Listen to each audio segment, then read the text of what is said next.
नमस्कार, मैं हूं मोबिना महक और आप देख रहे हैं सत्याग्रह न्यूज। आइए नजर डालते हैं आज की कुछ खास खबरों की ओर।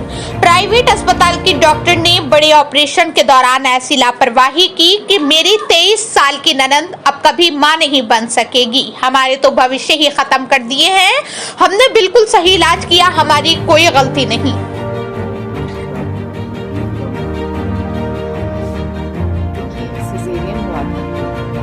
के टाइम पे और उसके बाद में डिस्चार्ज होने तक पेशेंट बिल्कुल सेटिस्फैक्टरली यहाँ से गया है। अनइवेंटफुल सिजेरियन था, कोई कॉम्प्लिकेशन नहीं था। उसके बाद फॉलोअप विजिट तक भी पेशेंट बिल्कुल ठीक था।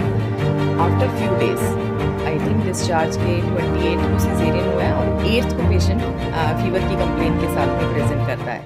उसमें हमने अपना ड्यू इन्वेस्टिगेशन करवाए, उसमें कुछ काउंट्स बढ़े हुए थे और हमने अपना ट्रीटमेंट स्टार्ट कर दिया। जब कंप्लीट वर्कअप हुआ उसमें कुछ प्रॉब्लम्स अल्ट्रासाउंड में आई कि उसमें कुछ कलेक्शन है, फ्लूइड भी हो सकता है, पस भी हो सकता है। तो हमने डायग्नोसिस कंप्लीट होने के बाद में पेशेंट को 2 ट्रीटमेंट ऑफर किए। 1 रेफर टू हायर सेंटर और दूसरा यदि वो यहीं ट्रीटमेंट कंटिन्यू करना चाहते हैं तो फिर मैं रिलेटेड जो एक्सपर्ट्स हैं लाइक सर्जन को हम यहीं पर कॉल करके आगे का ट्रीटमेंट रख सकते हैं। तो पेशेंट ने अपना जो टाइम लिया डिसीज़न के लिए कि हमें रेफ़र होना है या यहीं पर रहना है, जब उनका डिसीज़न आया, डिसीज़न में उन्होंने कहा कि हमें पेशेंट को हायर सेंटर पे लेके जाना है, तो उनकी कंसेंट के बाद में पेशेंट को रेफरल कार्ड देके रेफ़र कर दिया गया। पेशेंट जाने तक भी बिल्कुल ठीक था, एक्सेप्ट पेशेंट को फीवर था और जो उनकी रिपोर्ट्स में जो प्रॉब्लम थी वो उनको एक्सप्लेन थी। और वहाँ जाने के बाद में जो ट्रीटमेंट हुआ, उसके बाद में जो भी कॉम्प्लिकेशंस डील हुए, बट उसमें ये नहीं है कि हमारी कोई नेग्लिजेंस प्रूव होती है। जैसे हम स्टैंडर्ड ट्रीटमेंट ऑफ केयर सब पेशेंट्स को देते हैं वैसे ही उनको दिया है और कॉम्प्लिकेशंस पार्ट ऑफ सर्जरी है, उन्हें नेग्लिजेंस नहीं कहा जा सकता।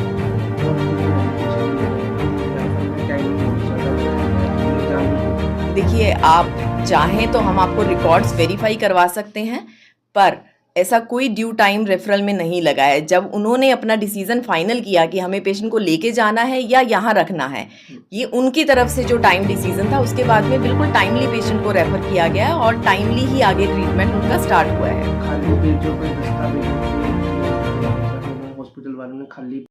छोटे ਜਿਹੇ सद्दे ते मेरी दुख दी घड़ी दे विच तुसीं सारे पहुंचे हो।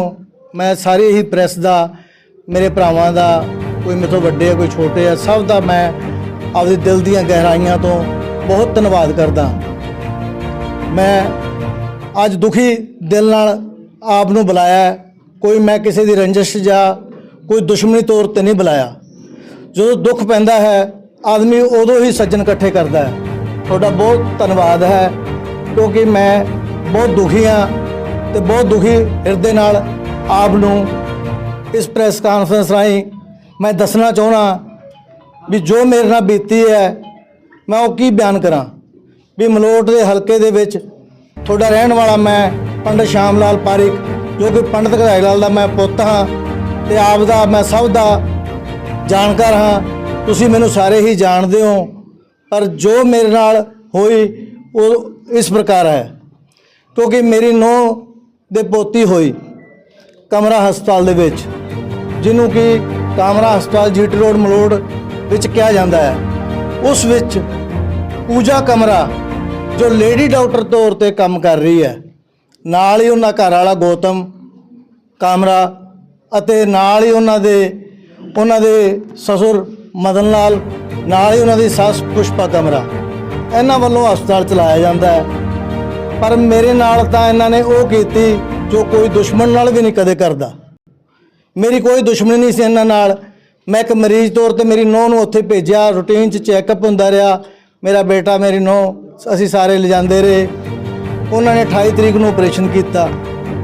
ऑपरेशन जो किया करके ऑपरेशन तो उन्होंने पाता तो मेरे पोती हुई। उस तो बाद जो मेरे नाल मंदभागी घटना वापरी भी 30 तरीक नूं उन्होंने छुट्टी देती, पर उस तो पहला की होया 29 तरीक नूं ही मेरी नूंह राणी दे बुखार हो गया।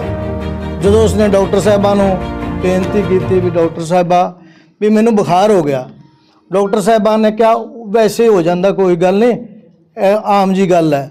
पर तुसीं सारे समझदार हो, बुखार कोई बीमारी नहीं, एक इंडिकेशन हुंदा है। ਉਹਦੇ ਅੰਦਰ ਕੋਈ ਨਾ ਕੋਈ ਕਮੀ ਰਹੇਗੀ ਸਰਜਰੀਅਨ ਕਰਨ ਦੇ ਟਾਈਮ, ਜਾਂ ਜੋ ਵੀ ਕਮੀਆਂ ਰਹੀਆਂ ਉਹ ਡਾਕਟਰ ਸਾਹਿਬ ਨੂੰ ਪਤਾ ਹੈ ਜਾਂ ਮੇਰੀ ਧੀ ਰਾਣੀ ਨੂੰ ਪਤਾ ਹੈ ਜਿਹਦੇ ਨਾਲ ਬੀਤੀ। ਉਸ ਤੋਂ ਬਾਅਦ ਉਹਨੇ ਕਿਹਾ ਮੈਥੋਂ ਡਾਕਟਰ ਸਾਹਿਬ ਪਾਸਾ ਨਹੀਂ ਲੈ ਜਾਂਦਾ, ਮੇਰੇ ਦਰਦ ਹੁੰਦਾ ਹੈ।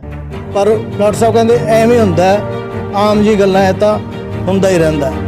ਫਿਰ ਦਿਖਾਉਂਦੇ ਰਹੇ, ਕਰਦੇ ਰਹੇ। ਉਸ ਤੋਂ ਬਾਅਦ 30 ਤਰੀਕ ਨੂੰ ਇਹਨਾਂ ਨੇ ਛੁੱਟੀ ਦਿੱਤੀ ਜੀ, ਛੁੱਟੀ ਦੇ ਦਿੱਤੀ। ਛੁੱਟੀ ਦੇਣ ਤੋਂ ਬਾਅਦ ਇਹ ਦੁਬਾਰਾ ਚੈੱਕਅਪ ਲਈ 2 ਤਰੀਕ ਨੂੰ ਫਿਰ ਗਏ ਜੀ। ਜੋ 2 ਨੂੰ ਗਏ ਉਹ ਕਹਿੰਦੇ ਵੀ ਮੇਰੇ ਦਰਦ ਜਾਂ ਇਸ ਤਰ੍ਹਾਂ ਕਰਕੇ ਹੁੰਦਾ ਹੈ। ਕਹਿੰਦੇ ਨੇ ਗੈਸ ਤੇਜ਼ਾਬ ਦਾ ਦਰਦ ਹੈ, ਕੋਈ ਖਾਸ ਗੱਲ ਨਹੀਂ ਐਡੀ, ਐਵੇਂ ਵਹਿਮ ਹੈ, ਤੈਨੂੰ ਵਹਿਮ ਹੈਗਾ, ਕੋਈ ਐਡੀ ਗੱਲ ਨਹੀਂ ਗੀ। ਫਿਰ ਬਾਅਦ ਵਿੱਚ 8 ਤਰੀਕ ਨੂੰ ਟਾਂਕੇ ਖੋਲ੍ਹੇ ਉਹਨਾਂ ਨੇ, 8 ਤਰੀਕ ਨੂੰ ਟਾਂਕੇ ਖੋਲ੍ਹੇ। ਉਹਨੇ ਬੇਟੀ ਨੇ ਕਿਹਾ ਵੀ ਮੇਰੇ ਦਰਦ ਹੁੰਦਾ, ਪਰ ਉਹਨਾਂ ਨੇ ਉਸ ਦੀ ਗੱਲਾਂ ਨੂੰ ਅਣਗਹਿ